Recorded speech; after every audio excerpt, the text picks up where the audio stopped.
On n'imagine pas toujours ce qu'un simple clic sur Internet pour commander un petit ou un gros cadeau pour les fêtes de fin d'année peut provoquer. Aujourd'hui, par exemple, on attend 340 000 colis et ça représente un peu plus de 200 camions à l'arrivée chez nous sur la plateforme. Et entre le Black Friday et Noël, c'est près de 7 millions de colis qui vont transiter ici, soit le double des volumes habituels.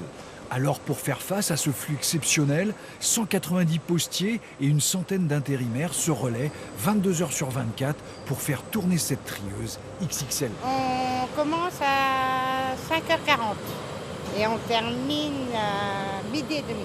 J'enlève les colis qui tombent, je les prends avec la ventouse et puis après on vient les chercher et puis ils partent en camion. Et pour remplir vos petits souliers, rien n'est laissé au hasard. Dans la salle des superviseurs, on scrute le moindre détail, comme le taux de remplissage des camions grâce à un code couleur ou encore le moindre incident. La maintenance pour la supervision, j'ai un IOC. Le terme anglais, je ne me souviens plus, mais en fait, c'est des colis qui tombent entre deux plateaux. Vous voyez, le trieur, en fait, il y a plusieurs plateaux. Des fois, un colis tombe entre les deux, ça arrête le trieur. En combien de temps vous réparez là ? En 2 minutes, c'est fait. Le but, c'est que la machine elle soit alimentée tout le temps. Donc, il faut être très réactif.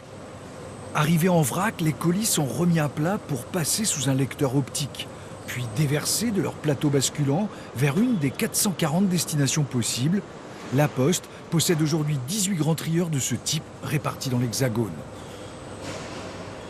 C'est une machine d'origine danoise qui a été agrandie 2 fois en 20 ans, voilà, qui est aujourd'hui la plus longue de France avec 1950 plateaux. Et pour un trieur qui fait quasiment 1,2 km. Des milliers de petits colis qui, loin de la toundra, seront transportés en camion plutôt qu'en traîneau.